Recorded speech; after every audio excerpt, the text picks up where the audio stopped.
Hello friends, welcome to Gargi classes. Date आज की 6 फरवरी 2021 और देख लेते हैं इंपॉर्टेंट आर्टिकल्स जो आज हम डिस्कस करेंगे इंडियन एक्सप्रेस के एडिटोरियल और आइडिया पेज से।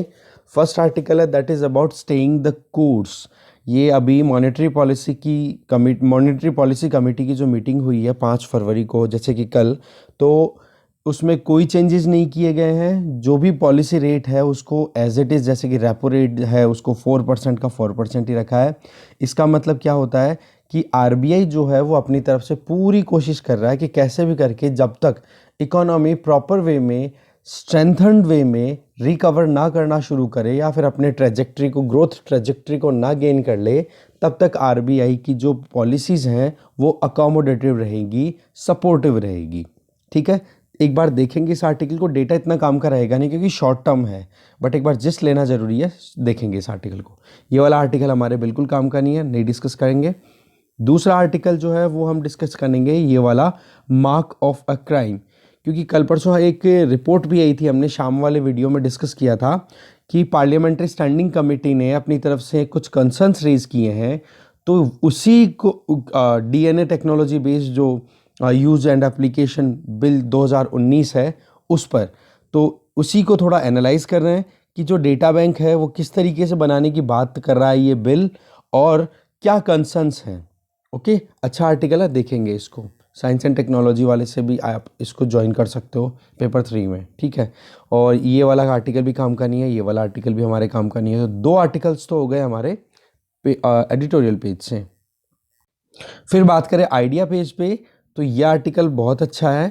ऑलरेडी वैसे तो हमने बहुत सा डिस्कशन कर लिया है फार्मर्स के प्रोटेस्ट को लेकर के, लेबर कोड को लेकर के, बट इस आर्टिकल में हमें कुछ और पॉइंट्स में मिलेंगे और एक पूरा नरेशन मिलेगा कि किस तरीके से ये एक प्री फेस है रिफॉर्म्स के लिए, जो कि हमारी इकोनॉमी में बहुत ज़्यादा ज़रूरत थी जिस चीज़ की, कि कैसे भी करके जो लो वेजेस मिलते हैं, अनएम्प्लॉयमेंट की प्रॉब्लम है, फार्मर्स की इनकम बहुत कम है, फार्मर्स की इनकम को हमें बढ़ाना है, तो क्या किया जा सकता है। तो बोले गवर्नमेंट ने जो किया है वो बहुत सही टाइम पे हुआ है, बस इसको अब कंटिन्यू करने की ज़रूरत है। तो कुछ नए पॉइंट्स भी है और एक अलग थोड़ा सा एक आपको स्लाइटली डिफरेंट एंगल भी समझ में आएगा। अच्छा आर्टिकल है, देखेंगे। तो ये आर्टिकल बिल्कुल डिस्कस नहीं करेंगे। बजट को फिर से बताया हुआ, बजट के बारे में हम ऑलरेडी बहुत कुछ डिस्कस कर चुके हैं। ये वाला आर्टिकल बहुत ही सही है। इसमें the ghost of ADM Jabalpur, emergency के टाइम पे एडीएम जबलपुर जो केस था उसका वर्डिक्ट क्या था वो देखेंगे। शुरुआत में इस पैराग्राफ में वो चीज़ बताई हुई है और अभी उसका घोष मतलब उसका इन्फ्लुएंस हमें कहीं ना कहीं या उसी की जैसी ट्रेंड बिना इमरजेंसी लगे देखने को मिल रही है। क्या क्या केसेस हैं, बहुत सारे केसेस पिक किए हैं राइटर ने यहाँ पे, देखेंगे इस आर्टिकल को भी। तो ऐसे 4 आर्टिकल्स हो गए, अब देखते हैं one by one. First article है स्टेइंग द कोर्स। देखो, जैसा कि एक्सपेक्टेशन थी कि मॉनेटरी पॉलिसी कमेटी जो कि रिजर्व बैंक ऑफ इंडिया की है, उन्होंने यूनानिमसली वोट किया है, बिना कोई मतभेद के ये वोट किया है कि वो स्टेटस को मेंटेन रखेंगे। इंटरेस्ट रेट की बात की जाए तो जो बेंचमार्क पॉलिसी रेट है, जिसको हम रेपो रेट भी बोलते हैं, उसको फिक्स रखा है 4% पे एज इट इज़, कोई चेंजेस नहीं किया है। इसके अलावा कमेटी मेंबर्स ने यूनानिमसली ये भी फेवर किया है कि ये जो अकोमोडेटिव स्टांस है कि कैसे भी करके हमारी इकोनॉमी रिकवरी की ट्रैक पे प्रॉपरली चढ़ पाए और रिकवरी ग्रोथ इंश्योर हो सके, तो जितना टाइम लगेगा तब तक वो सपोर्ट करने की कोशिश करेंगे। यहाँ तक भी बातचीत हुई है, मतलब या ज़रूरत पड़ी तो नेक्स्ट फाइनेंशियल ईयर में भी स्ट्रेच इसको करते रहेंगे कंटिन्यू। तो मैसेज क्या है कि एक गाइडेंस है प्रॉपर कि कैसे भी करके ग्रोथ को मेन कंसिडरेशन में रख के आरबीआई अपनी तरफ से तैयार है गवर्नमेंट का साथ देने के लिए। और यही चीज़ यहाँ कहीं ना कहीं मॉनेटरी पॉलिसी कमेटी की मीटिंग से निकल के आई है, जिससे क्या होगा कि जो हमारा प्रॉस्पेक्ट है ना, जो हमारा टारगेट है कि एक सस्टेन्ड रिकवरी गेन कर सके, वो सिक्योर हो पाएगा। देखो, इन्फ्लेशन का जो डर था ना वो थोड़ा सा पहले बना हुआ था, बट क्या है कि थोड़ा सा रिटेल इन्फ्लेशन रिसेंटली थोड़ा डाउन हुई है, क्योंकि आप देखोगे कंज्यूमर प्राइस इंडेक्स आजकल कैलकुलेशन में बहुत ज़्यादा यूज़ होता है और उसमें रिटेल इन्फ्लेशन कोर है, ठीक है। तो वो अभी क्या है, पिछले कुछ दिनों में रिड्यूस होकर के 4.59% तक आ गई है, ठीक है। पहले क्या थी कि जो आरबीआई को टारगेट दिया हुआ है ना 4 ± 2% का, उसको ब्रीच करके 6% से भी ज़्यादा इन्फ्लेशन पहुंच गई थी। तो अभी क्या है, 4.59 का मतलब इस रेंज के अंदर आ गई जो मॉनेटरी पॉलिसी कमेटी को टारगेट दिया हुआ है गवर्नमेंट के द्वारा। ओके, तो उस केस में क्या हो जाता है, मॉनेटरी पॉलिसी कमेटी के ऊपर थोड़ा सा प्रेशर भी कम हो जाता है। ये जो लो इन्फ्लेशन है और आने वाले फोर्थ क्वार्टर की, अगर फोर्थ क्वार्टर का डेटा अभी करंटली जब 31 मार्च कंप्लीट हो जाएगा 2021-22 का जो, सॉरी 2020-21 का जो फाइनेंशियल ईयर है उसका चौथा क्वार्टर जब कंप्लीट होगा, तब ये बोल रहे हैं कि 5.8 से ज़्यादा नहीं जाने वाली है महंगाई का जो इन्फ्लेशन का जो पूरा है, ठीक है ना। और उसके बाद में भी इन्फ्लेशन रेंज करेगी 5 से 5.2 तक की। तो ओवरऑल बात क्या है, उस रेंज के अंदर आ रही है ना, तो आरबीआई की मॉनेटरी पॉलिसी कमेटी के पास में थोड़ा रिलैक्स करने का मौका है, और जो अकोमोडेटिव स्टांस है उसको कंटिन्यू रखने में कोई प्रॉब्लम नहीं आने वाली, ठीक है। और ये चीज़ आरबीआई की इस एमपीसी की जो पिछली मीटिंग थी उसमें भी यही चीज़ निकल के आई है, ठीक है। दूसरा, ग्रोथ की बात की जाए, इकोनॉमिक ग्रोथ की, तो देखो बेस इफेक्ट तो इस पर डेफिनेटली आएगा, फेवरेबल बेस इफेक्ट इसलिए क्योंकि 2020-21 में जो एक ग्रोथ रही इंडिया की वो बहुत कम रही कोविड-19 और लॉकडाउन की वजह से। तो उसके कंपैरिजन में 2021-22 का अगर ग्रोथ रेट आप कंपेयर करोगे तो वो तो देखो आपको कम ही मिलेगा ना। तो इस वजह से क्या है, आरबीआई ने अपनी तरफ से, मॉनेटरी पॉलिसी ने अपनी तरफ से, जो मॉनेटरी पॉलिसी कमेटी ने जो अपनी तरफ से प्रोजेक्शन दिए हैं इंडियन ग्रोथ रेट के, वो दिए हैं 10.5% की, जबकि आईएमएफ ने कितना दिया है, 11.5%। बट वही बात है कि बोला अभी तक भी बहुत कुछ चीज़ें हैं ऐसी जहाँ पर अब कहीं ना कहीं कंजर्वेटिव मेथड को अपनाएं तो ही ठीक है, ठीक है ना। इस वजह से रही सही में आप देखोगे सेंट्रल बैंक है इस चीज़ के लिए रेडी है कि हाँ लिक्विडिटी मेंटेन करने की ज़रूरत है। और जैसे जैसे आप देखोगे इकोनॉमी हमारी रिकवर करेगी तो कैश रिजर्व रेशियो को धीरे धीरे बढ़ा देंगे, स्टैगरिंग हाइक, मतलब हल्का हल्का करके धीरे धीरे करके राइज कर देंगे। अचानक से राइज करने से क्या होगा, मार्केट में डिस्ट्रप्शन आ जाएगा, टेंशन आ सकती है, ठीक है। इसी तरीके से मार्केट से, अगर मार्केट में मान लो पैसा बहुत घूम रहा है, रुपया करेंसी, ओके, तो ओपन मार्केट ऑपरेशन सीधा बॉन्ड रिलीज कर देगा आरबीआई, तो बॉन्ड रिलीज करके और पैसे को बिल्कुल सॉक कर लेगा वहाँ से। तो ऐसे करके बहुत सारी इम्प्लिसिट और एक्सप्लिसिट चीज़ें हैं जो गवर्नमेंट ने, आरबीआई की इस मॉनेटरी पॉलिसी कमेटी ने इंडिकेट भी किए हैं कि हम कैसे भी करके आने वाले टाइम पे कैसे टैकल भी करेंगे इस पूरी लिक्विडिटी, आप कह सकते हो लिक्विडिटी जो इंक्रीज हो रखी है उसको। देखो पिछले कुछ महीनों की अगर बात करें तो रिटेल इन्फ्लेशन कहीं ना कहीं अपर लिमिट से भी ज़्यादा थी, इसलिए थोड़ी चिंता का कारण बन रही थी। बट इन्फ्लेशन टारगेटिंग को डाइल्यूट करने के लिए भी बहुत सारे लोगों ने कहा कि जो ये आपने 4 ± 2% का टारगेट दिया हुआ है एमपीसी को, उसको थोड़ा डाइल्यूट कर दो। बट यहाँ पर एडिटर साफ साफ कहना चाह रहे हैं कि अगर इस तरीके से आप टारगेट्स को चेंज करते रहोगे ना, तो हमें कोई भी चीज़ ऐसी नहीं मिलेगी जो हम कुछ फिक्स कर सके, कोई टारगेट को फिक्स कर सके। कहने का मतलब हमारी स्टेबलाइज नहीं हो पाएगी इकोनॉमी, हमारी एक्सपेक्टेशंस को हम स्टेबलाइज नहीं कर पाएंगे। तो उसके लिए तो टारगेट तो जो फिक्स किया हुआ है ना 4 ± 2% वाला जो इन्फ्लेशन, रिटेल इन्फ्लेशन को, बस उसी में हमें मेंटेन करके रखनी है, ठीक है। नहीं तो फिर वही बात है, मॉनेटरी पॉलिसी कमेटी फिर अपने फॉर्मूला चेंज करती रहेगी, टारगेट चेंज होते रहेंगे, तो फिर प्रॉब्लम आती है। इवन आरबीआई के गवर्नर, ठीक है, शक्तिकांत दास जी ने भी अपनी तरफ से फेवर किया है कि करंट फ्रेमवर्क है वो लगातार चलता रहेगा, और एक्सपीरियंस जो है अभी वो ये है कि अभी प्राइस स्टेबिलिटी आ जाए सबसे पहली चीज़ तो, और मॉनेटरी पॉलिसी की क्रेडिबिलिटी भी इसी चीज़ में है। क्योंकि देखो आज अगर कैश क्रंच आ जाता है ना मार्केट में, तो फिर बाद में और प्रॉब्लम हो सकती है। इकोनॉमी को बूस्ट की ज़रूरत है। डिफरेंट कंट्रीज़ की बात करो, यूएस में देखो, जापान में देखो, यूके में देखो, ट्रिलियन ट्रिलियन डॉलर या फिर वहाँ की जो करेंसी है उतना ज़्यादा, मतलब आप देखो फिस्कल स्टिमुलस दिया है, गवर्नमेंट ऑफ इंडिया ने तो इतना दिया भी नहीं है। तो यहाँ पर फिस्कल और मॉनेटरी पॉलिसी दोनों अगर साथ चलती हैं तो ये सबसे बढ़िया एक तरीका हो सकता है, ये जो पूरी बीमारी की वजह से हमारी इकोनॉमी को क्राइसिस का सामना करना पड़ रहा है ना, उससे निकलने में, ठीक है। चलते हैं नेक्स्ट आर्टिकल पे। नेक्स्ट आर्टिकल है मार्क ऑफ ए क्राइम। देखो स्टेट ऑफ आर्ट टेक्नोलॉजी को क्रिमिनल जस्टिस सिस्टम में लाना देखो बहुत इंपॉर्टेंट है। स्टेट ऑफ आर्ट का मतलब होगी लेटेस्ट टेक्नोलॉजी बेस्ड जो भी इंस्ट्रूमेंट्स हैं, जो भी टेक्नोलॉजी है उसको हम यूज़ करें, बहुत सही है। बट हमें ये भी ध्यान रखना है कि जो कॉन्स्टिट्यूशनल राइट्स हैं हमारे, जिसमें राइट टू प्राइवेसी है आर्टिकल 21 में, पुट्टा स्वामी केस के बाद में 2017 के बाद में सुप्रीम कोर्ट ने क्लियर कर दिया, या राइट टू लाइफ है, या right to freedom of speech and expression है। ये चीज़ें भी हमें कॉन्स्टिट्यूशनल राइट्स को भी कहीं ना कहीं ध्यान में रखना पड़ेगा अगर इस तरीके की टेक्नोलॉजी हम यूज़ करते हैं। तो पार्लियामेंट्री स्टैंडिंग कमेटी जो कि science, technology, environment and forest and climate change पे इस्टेब्लिश की गई थी, उन्होंने ये अपनी तरफ से बात कही थी। कमिटी ने अपनी तरफ से बहुत इंपॉर्टेंट चीज़ अंडरलाइन की है और ये कहा है कि जो भी डर है ना इस कानून को लेकर के, कानून कौन सा, DNA technology use and application bill 2019, तो बोलो गवर्नमेंट को ज़रूर इस पर ध्यान देना चाहिए और जो डर है ना, एप्रीहेंशंस हैं, उनको एस्यूएज करने की ज़रूरत है, उनको थोड़ा सा रिलैक्स करने की ज़रूरत है कि डर को थोड़ा क्लियर करे या फिर जो डर है उसको कम किया जाए। ठीक है, इसमें क्या है, बिल के अंडर में एक नेशनल डेटाबेस बनाने की बात की जा रही है जिसमें कि जेनेटिक प्रोफाइलिंग की जाएगी। जो विक्टिम्स है, अक्यूज्ड हैं या रिपीट करने वाले जो ऑफेंडर्स हैं उनका डेटा, जेनेटिक मतलब उनकी डीएनए डिटेलिंग, और वो कहाँ से कलेक्ट करेंगे, जो भी क्राइम सीन है वहाँ पर जो डेटा मिल रहा है वो कलेक्ट करना।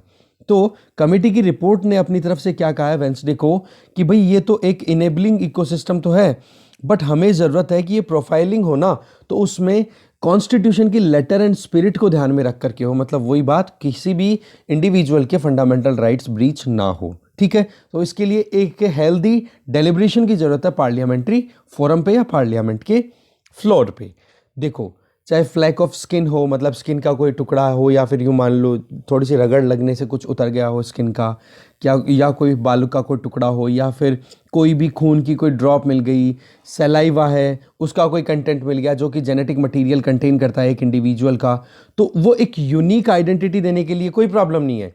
बट जब प्रोसिक्यूशन एजेंसीज जब पूछताछ करना शुरू करेगी तो वहाँ पर वो क्राइम के लिए, डिटेक्शन के लिए जब भी कोई इन्वेस्टिगेट करेगी तो वो ये ध्यान नहीं देखेंगी, वो ये ध्यान नहीं दे पाएंगी प्रॉपरली कि उस क्राइम सीन से वो बंदा एसोसिएटेड है या नहीं। जैसे कि उसमें एक कंसर्न मैंने बताया था आपको कि हो सकता है कि यहाँ पर कोई इंसिडेंट हुआ है, क्राइम हुआ है और किसी बंदे का हेयर फॉल होता है और वो यहाँ पर हेयर गिर गया और वो बाल उड़ कर के हवा से इस क्राइम सीन पे पहुँच गया और उस हेयर की आप इन्वेस्टिगेशन करते हो और पता पड़ता है कि उस बंदे को पता ही नहीं है कि यहाँ पे क्राइम हो रहा है और उससे आप पूछताछ कर रहे हो, तो ये तो हरासमेंट हो गया ना। बोला ये एक अपने आप में, एक एग्जाम्पल बता रहा हूँ मैं आपको, ऐसे बहुत सी चीज़ें हैं जहाँ पर जो लोग एसोसिएटेड भी नहीं है ना उनका भी आप इन्वेस्टिगेशन कर लोगे तो वो चीज़ कहीं ना कहीं गड़बड़ हो जाएगी। तो ये कंसर्न्स है ना, ये बहुत ही आप कह सकते हो सॉलिड बेस पे कहीं ना कहीं राइज किए गए थे इस कमेटी के मेंबर्स के द्वारा। ओके, इसमें सबसे मेन बात जो आती है ना हमारे इंडिया की, वो ये है कि हमारे यहाँ पर इंफ्रास्ट्रक्चर की कमी है जहाँ पर हम डीएनए टेस्टिंग प्रॉपर कर सकें। देखो ऐसी बात नहीं है कि डीएनए टेस्टिंग होती नहीं है, फॉरेन कंट्रीज़ में देखो या फिर जो वेस्टर्न कंट्रीज़ है वहाँ पर तो बहुत कुछ एविडेंस बेस्ड ही काम चलता है, ये 3rd डिग्री टॉर्चर और ये करवाने की ज़रूरत नहीं होती। बट हमारे यहाँ प्रॉब्लम इंफ्रास्ट्रक्चर की कमी है प्रॉपर वे में डीएनए टेस्टिंग को कंडक्ट करवाने में। अगर हम ओवरऑल कंट्री की देखें ना, पूरे कंट्री में जितने भी क्राइम्स होते हैं फिर उसको डीएनए प्रोफाइलिंग करें तो हमारे पास में केवल 2 से 3% ही टोटल पॉपुलेशन या टोटल क्रिमिनल केसेस की प्रोफाइलिंग हो पाएगी, पूरे केसेस की नहीं हो पाएगी। इतने ज़्यादा केसेस हैं और इतनी कमी है इंफ्रास्ट्रक्चर की।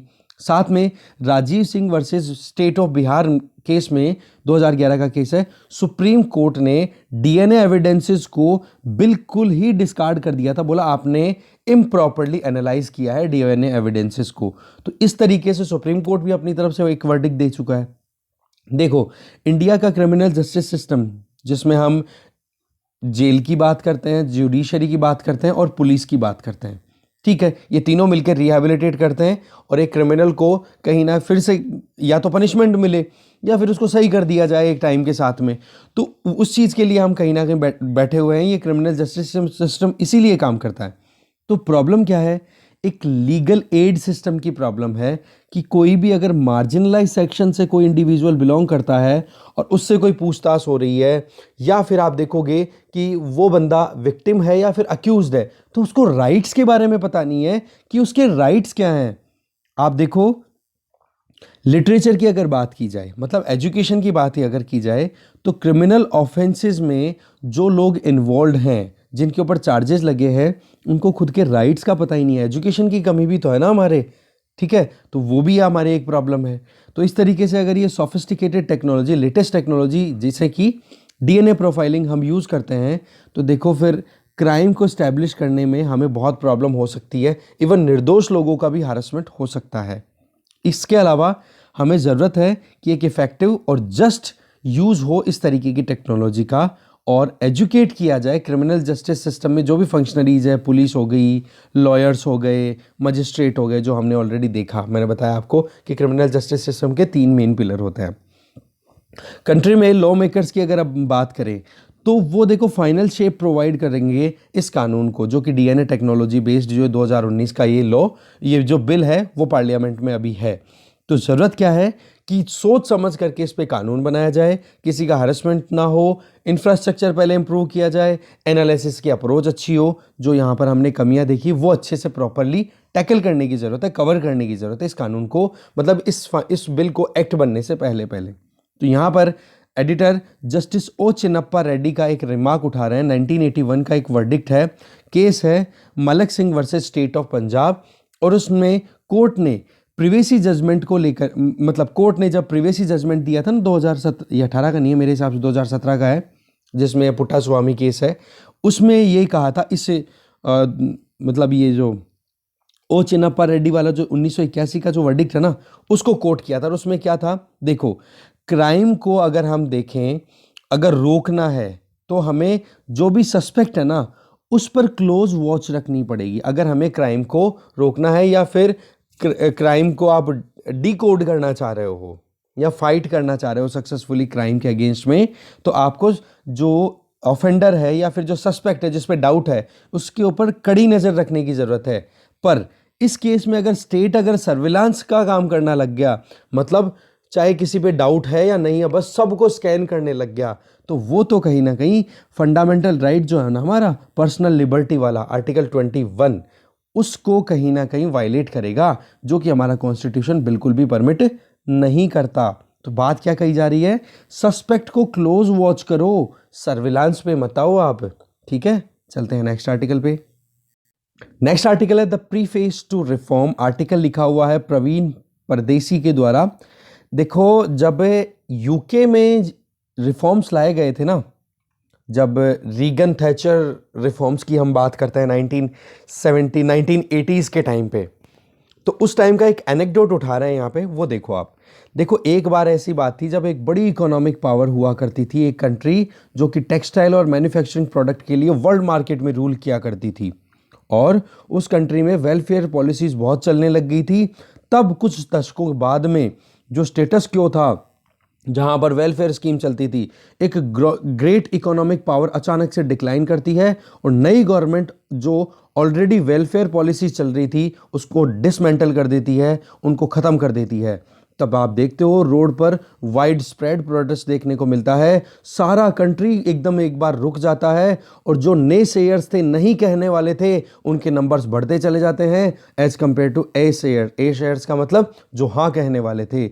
और ये चीज़ आप देखोगे फिर धीरे धीरे अपने आप डिसअपियर होती चली गई, और आज आप वो देखोगे वो कंट्री कहीं ना कहीं बहुत कुछ अपनी जो पहले की ट्रेजेक्ट्री थी उस पर काम करना शुरू कर चुका है। तो क्या आप इससे फेमिलियर हैं, इस स्टोरी से? जी बिल्कुल नहीं, ये इंडिया की स्टोरी नहीं है, ये यूके की है। 1979 में इसी तरीके का डिसकंटेंट देखने को मिला था, जब स्ट्राइक की गई थी प्रिंटर्स के द्वारा, कोल माइनर्स के द्वारा, जब गवर्नमेंट ने अपनी वेलफेयरिज्म को थोड़ा सा रिसीड किया, कम किया और रिफॉर्म्स को लाना शुरू किया। उस टाइम पर थी मार्गरेट थैचर, थी वहाँ की यूके की प्राइम मिनिस्टर, और रोनाल्ड रीगन हुआ करते थे यूएसए में। तो ऐसे करके आप देखते हो ये ही चीज़ हम हमारे फार्मर्स के प्रोटेस्ट को लेकर के भी आइडेंटिफाई कर पा रहे हैं। आई होप आपको कनेक्शन मिल गया होगा। ठीक है, तो इंडियन इंडस्ट्रीज़ की बात करें या सर्विस सेक्टर की बात करें, वहाँ पर हमें थोड़ा सा ज़्यादा काम करने की ज़रूरत है। देखो आज रेस्टोरेंट में एक वेटर काम करता है ना, वो भी एक एवरेज फार्मर से ज़्यादा इनकम कर लेता है। तो क्यों ना फार्मर्स को एक प्रोटेक्शन मिलनी चाहिए। साथ में आरबीआई की एक रिपोर्ट है कि जिस तरीके से एक फार्मर आलू बोता है या आलू की खेती करता है, तो उसको केवल 28% ही पैसा मिलता है अगर कंज्यूमर 100 रुपये पे कर रहा है तो। और जबकि जो आप देखोगे जो फार्म गेट प्राइसेस हैं या फिर जो मंडियां हैं, वहाँ पर आप देखोगे तो 40 से 60% तक उनको ये बिचौलिए ही गायब कर जाते हैं। तो यहाँ पर ये चीज़ देखने वाली बात है कि कैसे फार्मर्स की इनकम को बढ़ाया जाए। तो जो हमारा रियल चैलेंज है ना, वो है कि हम प्रोटेक्ट करें गरीबों को। तो राइटर कुछ बात बोलना चाह रहे हैं। पहली बात तो ये कि हमें सोशल सेफ्टी नेट है ना, वो बढ़ाने की ज़रूरत होगी, जिसमें कि food security, direct income transfer करने की ज़रूरत हो तो वो करो, और जो हेल्थ एजुकेशन वो हम ऑलरेडी देख ही चुके हैं। बोले सोशल सेफ्टी नीड्स को हमें बढ़ाने की ज़रूरत है। डायरेक्ट इनकम ट्रांसफ़र अगर करने की ज़रूरत पड़े तो वो भी हमें करने की ज़रूरत है। हमें मार्केट में लेबर और एग्रीकल्चर पर ध्यान देने की ज़रूरत है। तो हमें प्रोडक्टिविटी भी एनहेंस करने की ज़रूरत है। तो ये कैसे कर सकते हैं? ये इसके लिए हमें एम्प्लॉयमेंट जनरेशन करनी पड़ेगी। उसके लिए मैन्युफैक्चरिंग और सर्विस सेक्टर को हमें इम्प्रूव करना पड़ेगा, जिससे कि जो लोग गरीबी रेखा में हैं या फिर एग्रीकल्चरल प्रैक्टिसेस में इन्वॉल्व हैं, या फिर मैं आपको कहूँ जो हिडन अनएम्प्लॉयमेंट के शिकार हैं, उनको जॉब प्रोवाइड की जा सके, higher wage productive jobs provide की जा सके। देखो, टैक्स बेस अगर नैरो होता है ना, तो हमारे यहाँ पर बहुत मुश्किल हो पाता है। अभी आप देखो, टैक्स बेस इतना ज़्यादा है नहीं, केवल 6 करोड़ के समथिंग ही आईटीआर फाइल हो रही है, जबकि पॉपुलेशन है 130 करोड़। ओके, तो इस केस में फिर भी इंडियन गवर्नमेंट ने अपनी तरफ से comprehensive social safety nets available करा रखे हैं, जैसे कि फूड सिक्योरिटी एक्ट की बात की, या फिर आप देखोगे फूड, और जिसमें टारगेट किया जा रहा है कि बॉटम 67% जिन लोगों के पास में खाने की प्रॉब्लम है, उनको खाना मिले, या फिर उनके अकाउंट में सीधा पैसा पहुंचाया जा सके। आधार, जनधन और मोबाइल ट्रिनिटी, जो जैम ट्रिनिटी थी, उसके बेसिस पे। इसके अलावा जो electronic point of sale machines हैं, उनके साथ में उनको कनेक्ट करना, फेयर प्राइस शॉप्स के साथ में उनको कनेक्ट करना, उनको सब्सिडाइज रेट के ऊपर खाना प्रोवाइड करना। तो इस तरीके से सोशल सेफ्टी नेट ऑलरेडी हमारी गवर्नमेंट काम कर रही है। इसके अलावा नेशनल सोशल असिस्टेंस प्रोग्राम, जिसमें लगभग 40 million elderly landless agriculture workers को असिस्टेंस प्रोवाइड करती है गवर्नमेंट। इसी तरीके से वुमेन हेडेड हाउस होल्ड जो हैं, उनको भी पैसा प्रोवाइड किया जाता है, जहाँ पर जो गरीब महिलाएं, जो मतलब घर की मुखिया होती है, उनको भी। ऐसे ही फिजिकली चैलेंज चिल्ड्रन जो हैं, उनकी फैमिलीज़ को भी असिस्टेंस प्रोवाइड की जाती है। तो ऐसी बात नहीं है कि हमारे यहाँ पर सोशल सेफ्टी नेट अवेलेबल नहीं है। दूसरा, 18 मिलियन ऐसे अकाउंट खुल चुके हैं जो कि इस सेक्शन में से बिलोंग करते हैं, जिनका अकाउंट आधार से अटैच कर दिया गया है, तो वहाँ पर सीधा अकाउंट में पैसा ट्रांसफ़र किया जा रहा है। तो पहले जो लीकेजेस हुआ करते थे, आज वो लीकेजेस भी कहीं ना कहीं ख़त्म हो रहे हैं बहुत हद तक। ऐसे ही लगभग 145 मिलियन फार्मर्स को, जो प्रधानमंत्री किसान योजना है, जिसका प्रोजेक्ट आउटले कितना था इस स्कीम का फर्स्ट टाइम, 75,000 करोड़, वो भी कहीं ना कहीं फार्मर्स को प्रोवाइड किया जा रहा है। तो आप देखो, ये सोशल सेफ्टी नेट है ना, ये तो कितने जनों को कवरेज प्रोवाइड कर रहा है। जबकि एमएसपी की बात की जाए तो ये केवल 6% फार्मर्स को ही या फार्म प्रोड्यूस को ही हेल्प प्रोवाइड कर रहा है। तो इसकी बजाय तो सोशल सेफ्टी नेट अगर बनाए गवर्नमेंट, वो ज़्यादा अच्छा है। एक तो यह आर्ग्यूमेंट बहुत सॉलिड मिला है यहाँ से हमें। इसके अलावा सेफ्टी नेट की अगर बात करें तो देखो, जनधन अकाउंट अपने आप में बहुत ही स्ट्रॉन्ग, अपने आप में एक कह सकते हो जैम ट्रिनिटी आ गई। वही बात, जनधन अकाउंट, मोबाइल कनेक्टिविटी और आधार आइडेंटिटी, ये डायरेक्ट बेनिफिट ट्रांसफ़र के लिए, या जो भी बेनिफिट डायरेक्ट डिलीवर करने हैं एक बेनिफिशियरी को, उसमें बहुत हेल्प करते हैं। चाहे वो कोई भी सेक्टर हो, चाहे हाउसिंग से लेकर के स्कॉलरशिप लेकर आप स्कॉलरशिप तक आप बात करो। देखो, इनकम सपोर्ट देना वल्नरेबल सेक्शन को अभी भी वर्क इन प्रोग्रेस है, और ये अभी भी कंटिन्यू चलता रहेगा। तो इस चीज़ को और करंट जो रिफॉर्म्स गवर्नमेंट ने इंट्रोड्यूस किए हैं, उनको हमें साथ में देखने की ज़रूरत है कि किससे ज़्यादा फ़ायदा हो रहा है। तो देखो, जो स्टेट मतलब गवर्नमेंट की तरफ से जो सोशल सेफ्टी नेट अवेलेबल है, तो वो आप देखोगे, एक तो वाइड रेंजिंग ग्रोथ जब होगी, गवर्नमेंट के पास में टैक्स बेस जो है वो ब्रॉड होगा, तब जाकर के ज़्यादा इनकम गवर्नमेंट की होगी, रेवेन्यू बढ़ेगा, और गवर्नमेंट फिर इस तरीके की जो सेफ्टी नेट है, सोशल सेफ्टी नेट, उस तरीके की अवेलेबिलिटी और ज़्यादा इंक्रीज कर पाएगी। तो गवर्नमेंट को भी ज़रूरत है कि अपना बेस जो है, टैक्स बेस है, वो इंक्रीज करे। ठीक है, जहाँ तक मुझे ध्यान है, ये लाफर कर्व बोलता है। ठीक है, लाफर, ठीक है, उसमें क्या होता है लाफर में, कि अगर टैक्स बेस ज़्यादा है तो ऑटोमेटिकली आपकी जो टैक्स कलेक्शन है, रेवेन्यू कलेक्शन है, वो इंक्रीज होता चला जाएगा। टैक्स बेस बढ़ाओ, बट टैक्स रेट्स मत बढ़ाओ। टैक्स रेट ज़्यादा बढ़ेगी तो उस केस में लोग टैक्स से चोरी करना शुरू कर देंगे और कम लोग ही टैक्स देंगे। तो इसके बजाय टैक्स रेट कम कर दोगे तो टैक्स बेस बढ़ेगा, और टैक्स बेस बढ़ेगा तो ऑटोमेटिकली रेवेन्यू गवर्नमेंट के पास में इंक्रीज हो जाएगी। ओके, तो वही चीज़ यहाँ पर राइटर अपनी तरफ से सजेस्ट करना चाह रहे हैं। आज एग्रीकल्चर और लेबर रिफॉर्म कितने सही टाइम पे आए हैं, और इसका टारगेट क्या है कि कैसे भी करके प्रोडक्टिविटी एनहेंस की जा सके। जितने भी मिलियन एंड मिलियंस जो स्मॉल फार्मर्स हैं या अनऑर्गेनाइज सेक्टर में काम करने वाले वर्कर्स हैं, उनको हमें अपलिफ्ट करने की ज़रूरत है, और उसके लिए बहुत अच्छा कदम उठाया गया है गवर्नमेंट के द्वारा, जहां पर एग्रीकल्चर को रिफॉर्म करने के लिए 3 कानून और 44 लेबर लॉज को कंबाइन करके 4 कोड्स में कंबाइन कर दिया गया है।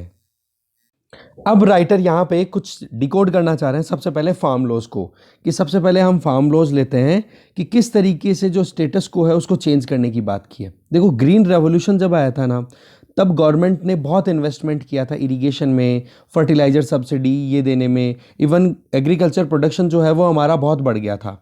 बट उस टाइम पे फार्मर्स ने, या इस ग्रीन रेवोल्यूशन की वजह से जो फार्मर्स ने एक प्रोडक्टिविटी इंक्रीज की ना अपने फार्म की, उसके हिसाब से उनकी इनकम ना वो नहीं बढ़ पाई। आज आप देखोगे 40 से 60% जो इनकम है, जितना मतलब प्राइस एक कंज्यूमर पे करता है, उसका 40 से 60% हिस्सा तो इंटरमीडियरीज जो बिचौलिए है ना वो ही खा जाते हैं। और ये ही एक मैस का कारण है, ये ही पूरे एक इस मान लो कि एक जड़ है पूरी इस मुद्दे की, जो प्रॉब्लम हो रही है एग्रीकल्चर को लेकर के। ऐसे ही आप देखोगे असेंशियल कमोडिटीज़ एक्ट भी इसीलिए लाया गया था कि उस टाइम पे हमारे फूड शॉर्टेज हुआ करती थी। बट आज आप देखोगे स्टॉक लिमिट को हटा देते हैं, तो इससे क्या होगा कि जो फूड प्रोसेस करने वाले जो लोग हैं, या जो मान लो कि यहाँ पर एग्जांपल दिया रहा है तुर और मूंग की दाल, ये दालें मान लो एग्जांपल के तौर पे मैं बताता हूँ, कोई नमकीन बना रहा है तो वो क्या करेगा, एक साथ में अपने पास में इकट्ठा कर लेगा। बट ये अगर एसेंशियल कमोडिटीज़ एक्ट अगर वहाँ पर लगा हुआ रहेगा ना, तो वो क्यों खरीदेगा एक साथ बल्क में, और फिर वो धीरे धीरे डरता डरता सा और खरीदेगा। तो कंप्लाइंस की प्रॉब्लम आ गई एक तो उस कॉरपोरेट के लिए। दूसरा, फार्मर्स को रिम्यूनरेटिव प्राइस नहीं मिल पा रही है इस केस में, क्योंकि हार्वेस्टिंग के टाइम पे फार्मर्स बेच देंगे, अब बेच करके जो बिचौलिए हैं वो तो वहाँ पर अपने हिसाब से स्टॉकिंग कर लेंगे, बट जो फूड प्रोसेसर है उसके पास में वो चीज़ नहीं पहुँच पाएगी, तो फार्मर को वो फिर टाइम पे जितना पैसा मिलना चाहिए वो नहीं मिलेगा, और फिर बिचौलिए धीरे धीरे अपने हिसाब से रिलीज़ कर करके मार्केट से और इस दाल का पैसा ज़्यादा से ज़्यादा खुद कमा लेंगे। तो ये एक ड्रैकोनियन एंटी फार्मर लॉ था, इसको अगर हमने ख़त्म किया है तो अब कहीं ना कहीं एक्सपेंशन हो पाएगा कि एग्रो प्रोसेसिंग सेक्टर हो गया और सप्लाई चेन में जो कमियां हैं वो पूरी प्रॉपरली टैकल हो पाएंगी। इससे क्या होगा, एग्रो प्रोसेसिंग इंक्रीज होगी ना, तो देखो शेल्फ लाइफ भी बढ़ेगी। दाल है या फिर कोई भी खाना है, चाहे राइस ही क्यों ना हो, तो उसकी शेल्फ लाइफ जब बढ़ेगी तो देखो फार्मर्स को और भी ज़्यादा ग्रेटर वैल्यू मिलने का स्कोप यहाँ पे बन रहा है। इसके अलावा इंडियन एग्रीकल्चर के एक बुरे फीचर की क्या बात करें कि लगभग पोस्ट हार्वेस्ट वैल्यू की बात करें तो 30 से 40% तो लॉस ही हो जाता है। जैसे फ्रूट्स हैं, वेजिटेबल्स हैं, ये तो इनएडिक्वेट स्टोरेज की वजह से ही ख़राब हो जाती है 30 से 40%। तो अगर प्रॉपर ट्रांसपोर्टेशन फैसिलिटी हो, कोल्ड स्टोरेज फैसिलिटी अवेलेबल हो, अगर कॉन्ट्रैक्ट फार्मिंग को हम अलाउ कर दें, तो जो कॉरपोरेट्स हैं वो अपने आप ही कोल्ड स्टोरेज को प्रमोट करेंगे। तो उससे क्या होगा, ये जो पोस्ट हार्वेस्ट वैल्यू 30 से 40% का हमें लॉस हो रहा है ना, इससे हम बच पाएंगे। फिर दूसरे कानून की बात कर रहे हैं यहाँ पर राइटर कि एपीएमसी मंडियों की अगर बात करें तो एक फार्मर के लिए एपीएमसी मंडियों का ये रेगुलेशन है ना, ये कहीं ना कहीं एक पैरों में बेड़ियों जैसा है। वो कैसे, वो इस तरीके से कि कोई फार्मर मान लो इस पर्टिकुलर एपीएमसी मंडी के ए के एरिया में आ जाता है और इधर बी में है दूसरा। अब यहाँ का फार्मर है मान लो कोई एक्स, वो प्रोडक्शन जो भी करेगा उसको कहाँ पे सेल करना पड़ेगा, इस ए में ही। अब इसको एक्स को लगता है कि यार बी में अगर जाकर मैं सेल आउट कर दूंगा ना मेरे प्रोड्यूस को, तो मुझे ज़्यादा फायदा होगा। तो ये ए वाले क्या दादागिरी करेंगे कि भाई आपको एपीएमसी टैक्स देना पड़ेगा, तब आप दूसरी मंडी में जाकर के बेच पाओगे। तो ये भी तो कहीं ना कहीं प्रॉब्लम ही है ना। तो इस चीज़ को भी ख़त्म करना ज़रूरी है। इस एपीएमसी टैक्स को जो फार्मर्स को पे करना पड़ता है, तो वो भी अगर ख़त्म होता है तो कितना अच्छा है, जो कि गवर्नमेंट ने किया। ऐसे ही तीसरा कानून, the farmers produce trade and commerce promotion and facilitation bill, जिसको हम कॉन्ट्रैक्ट फार्मिंग के लिए बोल रहे हैं। तो इसमें एपीएमसी मंडियाँ अपनी दादागिरी लगाती रहती हैं, और इसके अलावा नॉन एपीएमसी रजिस्टर्ड ट्रेडर को भी अगर अपनी डीलिंग करनी होती है ना, तो उनको फिर बाद में प्रॉब्लम का सामना करना पड़ता है। अल्टीमेटली देखो जी, बात यह है कि विन विन सिचुएशन नहीं बन पाती। ठीक है, अब यहाँ पर राइटर एक एग्जाम्पल ले रहे हैं, वो एग्जाम्पल आप भी याद रखना।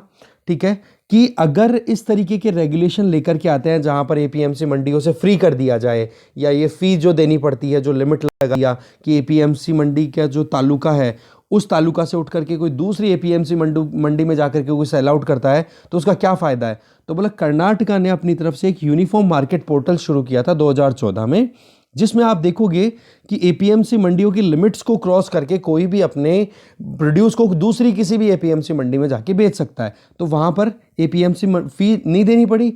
अब इस पर रिसर्च की गई MIT Sloane school of management के द्वारा, और पता पड़ा कि एग्रीकल्चर गुड्स की जो प्राइस है ना, वो इंक्रीज हुई 3.5 से 5% के लगभग, और फार्मर्स की इनकम में इजाफा हुआ लगभग 36%।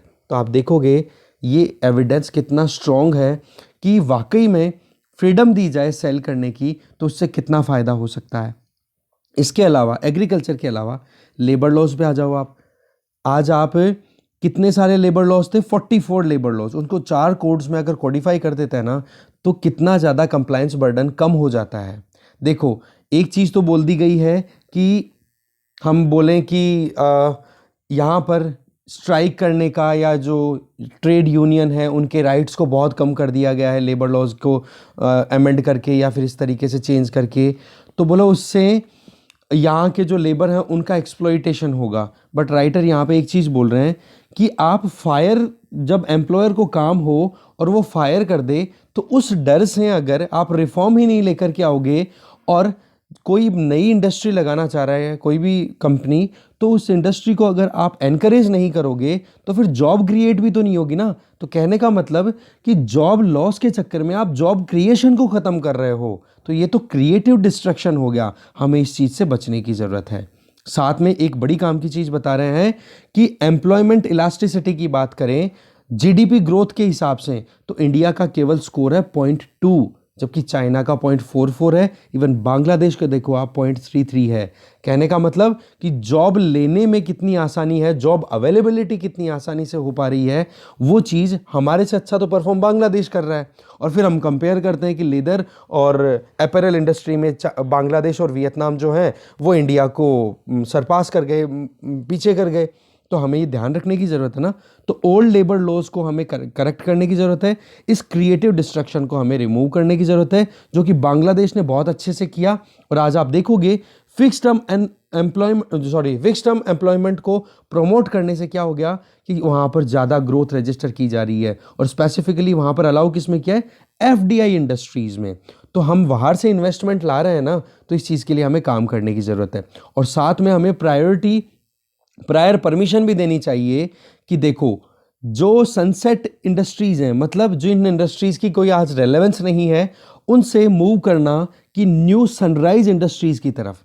ठीक है, तो तभी तो हम इकोनॉमी में ग्रो कर पाएंगे। देखो, इसकी वजह से स्ट्रक्चरल सनसेट इंडस्ट्री, मतलब पुरानी इंडस्ट्रीज से हटकर हम नई इंडस्ट्रीज में अगर जा रहे हैं, तो इसकी वजह से स्ट्रक्चरल अनएम्प्लॉयमेंट डेफिनेटली आएगा। बट हम वहाँ पर उनको ट्रेन करें, वर्कर्स को, जो भी एम्प्लॉयज़ हैं उनको तैयार करें आने वाले फ्यूचर के लिए, तो फिर प्रॉब्लम नहीं होगी। तो ट्रेनिंग के लिए वोकेशनल कोर्सेज भी हम तैयार कर सकते हैं, अपग्रेडेशन किया जाना चाहिए। नहीं तो हम फिर बाद में कॉम्पिटिटिव इकोनॉमी भी नहीं बन पाएंगे, इकोनॉमिक वर्ल्ड पावर भी नहीं बन पाएंगे, वर्ल्ड सिनेरियो में भी आप देखो ग्लोबल पावर भी नहीं बन पाएंगे। तो ये इकोनॉमिक रिफॉर्म्स की बात करें, साथ में जो आधार इनेबल्ड सोशल सेफ्टी नेट्स हैं, डायरेक्ट ट्रांसफ़र की बात करो, एग्रीकल्चर में जो रिफॉर्म्स लाए गए हैं, लेबर लॉज में जो रिफॉर्म्स लाए गए हैं, ये सारी चीज़ें कहीं ना कहीं वल्नरेबल सेक्शन को अपलिफ्ट करने के लिए की जा रही हैं। यहाँ पर हमें कंपटीशन को इंक्रीज़ करने की ज़रूरत है, प्रोडक्टिविटी लाने की ज़रूरत है, तभी ग्रोथ इंश्योर हो पाएगी। तो अभी ज़रूरत किस चीज़ की है कि लगातार ये चीज़ कम्युनिकेट की जाए कि भाई आप इन रिफॉर्म से अनहैप्पी ना हो। ये बहुत ही इंपॉर्टेंट है कि हम स्टेटस को चेंज करें, जैसा कि ब्रिटेन का हमने एनेक्डोट शुरुआत में देखा था। इससे क्या होगा, फार्मर्स को भी फ़ायदा होगा और इनफॉर्मल वर्कर्स हैं उनके लिए भी कुछ स्कोप तैयार हो पाएगा कि वो और ग्रोथ रजिस्टर कर पाएँ। आगे चलते हैं। नेक्स्ट आर्टिकल है the ghost of ADM Jabalpur. Article लिखा है रेखा शर्मा जी ने। देखो, अमेरिकन फिलोसोफर और पॉलिटिकल एक्टिविस्ट रहे हैं जॉन हॉस्पर ने, और ये आप लिख सकते हो कि अभी तक आप देखोगे ना, जितनी ज़्यादा बार एक पर्सनल लिबर्टी और इंडिविजुअल राइट्स को ब्रीच किया जाता है ना, तो उसमें सबसे ज़्यादा रोल किसका प्ले होता है? बोला गवर्नमेंट ही ये काम करती रहती है। समझ गए? ये ध्यान रखना आप। तो इंडिया में भी ऐसा ही कुछ हुआ था 1975 में, जब इंदिरा गांधी जी ने इंटरनल इमरजेंसी लगा दी थी। उन्होंने फंडामेंटल राइट्स को सस्पेंड कर दिया था और बहुत सारे पॉलिटिकल लीडर्स जो उनको अपोज कर रहे थे उनको जेल में डाल दिया था under the draconian maintenance of internal security act. Draconian मतलब बहुत ही बुरा कानून, जो काला कानून बोलते हैं जिनको हिंदी में, उस कानून को कौन सा था? Maintenance of internal security act के अंडर में जेल में डाल दिया था। अब उसी टाइम पे बहुत सारे केसेस थे जो कि रिट ज्यूरिसडिक्शन आर्टिकल 32 और एन आर्टिकल 226 के अंडर में बहुत सारे केसेस गए कोर्ट्स जुडिशरी में, और वहाँ पर बहुत सारी पिटीशन डिमांड कर रही थी कि उनको जो उनके फंडामेंटल राइट्स हैं वो प्रोवाइड किया जाए। और habeas corpus that means to have the body of, इसके लिए हबीज कॉर्पस के बारे में आप एम लक्ष्मीकांत की बुक में अच्छे से देख लेना, ये रिट ज्यूरिसडिक्शन में आता है। ठीक है, तो जो पीड़ित लोग थे ना, उन लोगों ने जैसे ही कहा कि भाई हमें हमारी बॉडी की फ्रीडम तो दो, एटलीस्ट हमें जीने का राइट तो दो, तो सुप्रीम कोर्ट ने एक केस था एडीएम जबलपुर केस, उसमें 4:1 मतलब 4 के खिलाफ, मतलब 5 जनों की एक जुडिशियल बेंच बैठी थी, है ना, कॉन्स्टिट्यूशनल बेंच, उसमें 4:1 के अनुपात में क्या कहा कि भाई इमरजेंसी के टाइम पे आपके जो राइट है ना, even right to life article 21 में, वो भी सस्पेंड हो जाता है। आप देखोगे ये इनफेमस केस काला कानून या फिर काला जजमेंट के तौर पे माना जाता है, एडीएम जबलपुर केस नाम से। जब एम लक्ष्मीकांत आप पढ़ोगे तो उसमें ज़रूर मिलेगा आपको ये। और ये आप देखोगे हमारे नेशन की हिस्ट्री में और जुडिशरी की हिस्ट्री में एक डार्क चैप्टर बन के रह गया था कि आप इमरजेंसी के टाइम पे राइट टू लाइफ को आप ख़त्म कर दोगे। आज 45 साल कंप्लीट हो गए हैं और राइटर ये कहती है कि लगता कुछ ऐसा ही है कि अभी भी ये जो भूत है ना एडीएम जबलपुर वाला, ये गया नहीं है। चाहे सुप्रीम कोर्ट ने अपने कई वर्डिक्ट में कह दिया कि इस एडीएम जबलपुर केस को 10 फैदम डेप्थ में ले जाकर के गाड़ दो इसको, पर फिर भी इसका इन्फ्लुएंस देखने को मिल रहा है। इसके बहुत से मुद्दे अभी हम एक एक केस बाई केस देख रहे हैं। नंबर 1 देखो, यहाँ पे कलप्पन की बात हो रही है जो कि हाथरस केस में गए थे। अभी तो लेटेस्ट तो आपको बताता हूँ मैं यहाँ पे, सिद्दीकी कप्पन, कलप्पन नहीं सॉरी, सिद्दीकी कप्पन जो कि हाथरस केस को कवर करने जा रहे थे, उनको डिटेन कर लिया। अभी जो फार्मर्स ने प्रोटेस्ट रजिस्टर किया तो उसमें एक फार्मर की डेथ हो गई, तो जो एमपी हैं कांग्रेस की तरफ से शशि थरूर जी, उनको आपका हो गया, उनके अगेंस्ट में केस चल रहा है। इसके अलावा इधर आगे बताता हूँ मैं आपको, ये हो गया यहाँ पे। फिर अर्नब गोस्वामी का केस गया था जिसमें उनको बॉम्बे हाई कोर्ट ने रिलैक्सेशन नहीं दिया था रिट ज्यूरिसडिक्शन के अंडर में। फिर बाद में सुप्रीम कोर्ट ने उनको तो रिलैक्सेशन दे दिया, मतलब पॉलिटिकल बायसनेस बताना चाह रही हैं यहाँ पे। और दूसरी तरफ जो कप्पन का जो केस था, यही सिद्दीकी कप्पन वाला जो केस, जो हाथरस वाला जो गैंगरेप हुआ था, उसको कवर करने जा रहे थे, तो उनके केस में सुप्रीम कोर्ट ने क्या कहा, बोला आर्टिकल 32 में जो रिट ज्यूरिसडिक्शन है ना, आप उसको कम से कम यूज़ करो। आप अपने कंसर्न्ड हाई कोर्ट है ना, वहाँ पर पहले जाओ, फिर उसके बाद में आप यहाँ पर आओ। एक केस हमने ऑलरेडी भी देखा था पहले कि बोला आपको अगर रिट ज्यूरिसडिक्शन का यूज़ करना है तो आप सुप्रीम कोर्ट से पहले हाई कोर्ट में जाओ। जबकि अर्नब गोस्वामी वाले केस के अंदर बॉम्बे हाई कोर्ट ने एंटरटेन नहीं किया था। सुप्रीम कोर्ट ने क्या कहा कि बोले कि ये तो बहुत गलत बात है, हाई कोर्ट है वो अपना काम टाइम पे कर नहीं रहा है, और बहुत जल्दी एलक्रिटी दिखाई थी सुप्रीम कोर्ट ने और अर्नब गोस्वामी को वहाँ पर फ्री करवा दिया था। ठीक है, जेल से फ्री का मतलब बेल दे दी थी। जबकि इधर आप देखोगे आर्टिकल 32 को कम से कम यूज़ करने के लिए बात की जा रही है। ये कप्पन जो है, सिद्दीकी कप्पन है, इनको ये कहा। तो BR अम्बेडकर जी ने तो हमारे कॉन्स्टिट्यूशन की हार्ट एंड सोल बोला था आर्टिकल 32 को, तो ये चीज़ तो कहीं ना कहीं गलत है। ऐसे ही recently Madhya Pradesh high court ने अपनी तरफ से बेल एप्लीकेशन को रिजेक्ट कर दिया। जो मुनावर फारूकी है, जिन्होंने, ये कॉमेडियन है, इनका एक शो चल रहा था, तो उसमें ये बताया गया कि हिंदू रिलीजियस सेंटिमेंट्स को इन्होंने हर्ट किया, उनको बेल प्रोवाइड नहीं की। जबकि जो एविडेंसेज हैं, जो कुछ भी जिन लोगों ने केस रजिस्टर किए हैं, वो लोग, उन लोगों के पास में इतना कोई स्ट्रॉन्ग एविडेंस है ही नहीं।